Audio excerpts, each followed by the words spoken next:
If your soul could talk, what would your soul say to you right now?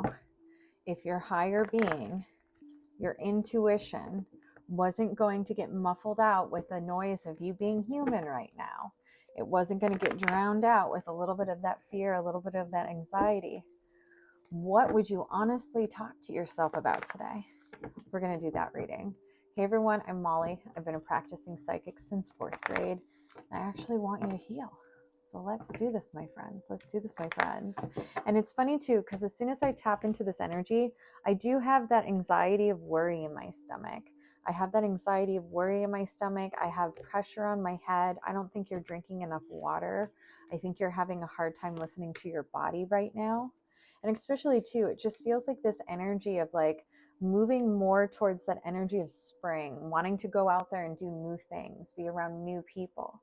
But it's not about rushing the process right now. It's about letting it unfold, because if you let it unfold, it's going to be a little bit more exciting. I think you're having some difficulties with having conversations with yourself. I think you're having, I'm so sorry. I think you're having difficulty being honest with yourself right now. Like, you know how you're feeling, but you have to have those deeper conversations with, okay, I'm feeling this energy, but where is this coming from? I think a lot of this is also about certain friendships, certain relationships, certain workshops. What attracted you to that energy? What brought you into that situation? Why were you there? It's not about what the other person was doing or what the other person did or how the other person sucked.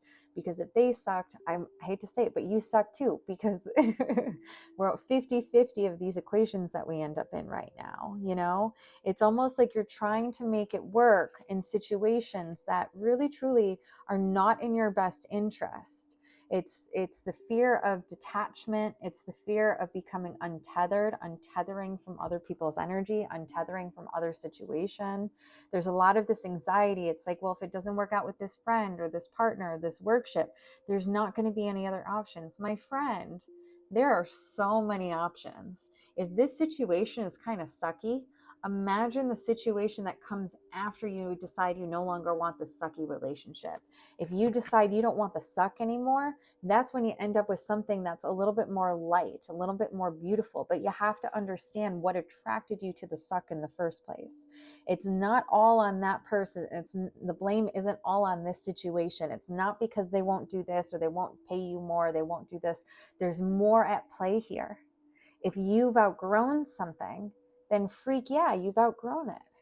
It's time to move on to the next thing, but it starts with having conversations with self first.